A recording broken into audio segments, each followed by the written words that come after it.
Assalamualaikum warahmatullahi wabarakatuh. Halo semuanya, nama saya Alia Rifani Azara dari 12D. Di video ini, saya akan menjelaskan tentang hukum mawaris. Mawaris merupakan serangkaian kejadian mengenai pengalihan pemilikan harta benda dari seorang yang meninggal dunia kepada seseorang yang masih hidup. Dengan demikian, untuk terwujudnya kewarisan harus ada 3 unsur, yaitu yang pertama orang yang meninggal atau orang yang mati, yang disebut sebagai pewaris atau yang mewariskan. Yang kedua, harta milik orang yang mati atau orang yang mati meninggalkan harta waris. Yang ketiga, satu atau beberapa orang hidup sebagai keluarga dari orang yang mati, yang disebut sebagai ahli waris. Ilmu mawaris biasa disebut dengan ilmu faraid, yaitu ilmu yang membicarakan segala sesuatu yang berhubungan dengan harta warisan, yang mencakup masalah-masalah orang yang berhak menerima warisan, bagian masing-masing, dan cara melaksanakan pembagiannya, serta hal-hal lain yang berkaitan dengan ketiga masalah tersebut. Dasar-dasar hukum waris. Sumber hukum ilmu mawaris yang paling utama adalah Al-Quran, kemudian As-Sunnah atau hadis, dan setelah itu ijma para ulama, serta sebagian kecil hasil ijtihad para mujtahid. Yang pertama, Al-Quran. Dalam Islam, saling mewarisi di antara kaum muslimin hukumnya adalah wajib, berdasarkan Al-Quran dan hadis Rasulullah. Dalam Quran surah An-Nisa ayat 7 yang artinya, bagi orang laki-laki ada bagian dari harta peninggalan ibu bapak dan kerabatnya, dan bagi orang wanita ada hak bagian pula dari harta peninggalan ibu bapak dan kerabatnya, baik sedikit atau banyak menurut bagian yang telah ditetapkan. Kedua, As-Sunnah. Hadis dari Ibnu Mas'ud berikut yang artinya, dari Ibnu Mas'ud, katanya bersabda Rasulullah SAW, pelajarilah Al-Quran dan ajarkanlah ia kepada manusia, dan pelajarilah Al-Faraid dan ajarkanlah ia kepada manusia. Maka sesungguhnya aku ini manusia yang akan mati, dan ilmu pun akan diangkat. Hampir saja nanti akan terjadi 2 orang yang berselisih tentang pembagian harta warisan dan masalahnya, maka mereka berdua pun tidak menemukan seseorang yang memberitahukan pemecahan masalahnya kepada mereka. Hadis riwayat Ahmad. Hadis dari Abdullah bin Amr yang artinya, Rasulullah SAW bersabda, ilmu itu ada 3 macam, dan yang selain ada 3 macam itu sebagai tambahan saja, ayat muhkamat, sunnah yang datang dari Nabi, dan faraid yang adil. Berdasarkan kedua hadis di atas, maka mempelajari ilmu faraid adalah fardu kifayah. Artinya, semua kaum muslimin akan berdosa jika tidak ada sebagian dari mereka yang mempelajari ilmu faraid dengan segala kesungguhan. Yang ketiga, posisi hukum kewarisan Islam di Indonesia. Hukum kewarisan Islam di Indonesia merujuk pada ketentuan dalam kompilasi hukum Islam atau KHI, mulai pasal 171, diatur tentang pengertian pewaris, harta warisan, dan ahli waris. Kompilasi hukum Islam merupakan kesepakatan para ulama dan perguruan tinggi yang berdasarkan Impres nomor 1 tahun 1991. Ketentuan pembagian harta warisan. Pembagian harta warisan dari seseorang yang meninggal dunia merupakan hal yang terakhir dilakukan. Ahli waris dalam pembagian harta warisan terbagi menjadi 2 macam, yaitu ahli waris zawil furud yang bagiannya telah ditentukan, dan ahli waris asabah yang bagiannya berupa sisa setelah diambil oleh zawil furud. Yang pertama, ahli waris zawil furud. Ahli waris ini memperoleh kadar pembagian harta warisan yang telah diatur oleh Allah Subhanahu wa taala dalam Quran surah An-Nisa dengan pembagian terdiri dari 6 kelompok. Kelompok pertama mendapatkan bagian setengah.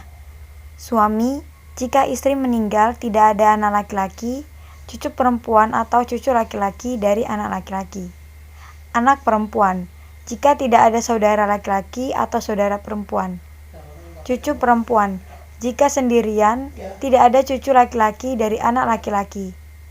Saudara perempuan sekandung jika sendirian. Tidak ada saudara laki-laki, tidak ada bapak, tidak ada anak, atau tidak ada cucu dari anak laki-laki. Saudara perempuan sebapak sendirian. Tidak ada saudara laki-laki, tidak ada bapak atau cucu laki-laki dari anak laki-laki. Yang kedua mendapat 1/4 bagian. Suami, jika istri yang meninggal tidak ada anak laki-laki atau cucu laki-laki atau perempuan dari anak laki-laki. Istri, jika suami yang meninggal tidak memiliki anak laki-laki atau cucu laki-laki atau perempuan dari anak laki-laki. Golongan ketiga mendapat 1/8. Yang berhak mendapat bagian 1/8 adalah istri. Jika suami memiliki anak atau cucu laki-laki atau perempuan dari anak laki-laki. Jika suami memiliki istri lebih dari 1, maka 1/8 itu dibagi rata di antara semua istri. Golongan keempat mendapatkan 2/3 bagian.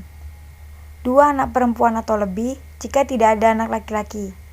2 cucu perempuan atau lebih dari anak laki-laki jika tidak ada anak laki-laki atau perempuan sekandung. 2 saudara perempuan sekandung atau lebih jika tidak ada saudara perempuan sebapak atau tidak ada anak laki-laki atau perempuan sekandung atau sebapak.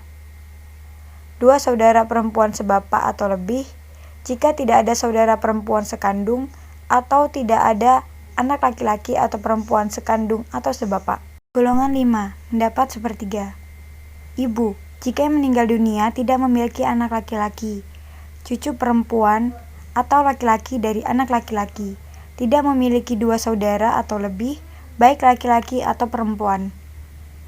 2 saudara seibu atau lebih, baik laki-laki atau perempuan, jika yang meninggal tidak memiliki bapak, kakek, anak laki-laki, cucu laki-laki atau perempuan dari anak laki-laki.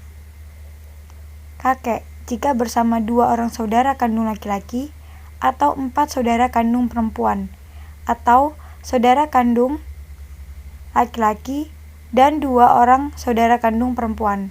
Golongan 6 mendapat 1/6. Ibu, jika yang meninggal dunia memiliki cucu laki-laki, saudara laki-laki atau perempuan lebih dari 2 yang sekandung atau sebapak atau seibu. Nenek, jika yang meninggal tidak memiliki ibu dan hanya ia mewarisinya. Jika neneknya lebih dari 1, maka bagiannya dibagi rata. Bapak secara mutlak mendapat 1/6, baik orang meninggal memiliki anak ataupun tidak. Kakek, jika tidak ada bapak. Saudara seibu, baik laki-laki atau perempuan, jika yang meninggal dunia tidak memiliki bapak, kakek, anak laki-laki, cucu perempuan atau laki-laki dari anak laki-laki. Cucu perempuan dari anak laki-laki, jika bersama dengan anak perempuan tunggal. Tidak ada saudara laki-laki, tidak ada anak laki-laki paman dari bapak. Saudara perempuan sebapak, jika ada 1 saudara perempuan sekandung tidak memiliki saudara laki-laki sebapak, tidak ada ibu. Tidak ada kakek, tidak ada anak laki-laki. Kedua, ahli waris asabah, yaitu ahli waris yang mendapatkan perolehan bagian dari harta warisan yang tidak ditetapkan dalam furud. Terdapat 3 kondisi. Kondisi yang pertama, ahli waris asabah mengambil seluruh harta warisan jika ia sendiri atau tidak ada ahli waris lainnya. Contohnya, seseorang wafat meninggalkan seorang anak laki-laki. Seorang anak laki-laki memperoleh seluruh harta asabah.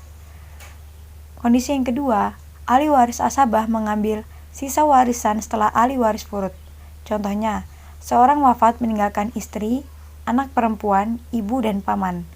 Istri memperoleh 1/8 berdasarkan ketentuan furud. Anak memperoleh setengah berdasarkan ketentuan furud.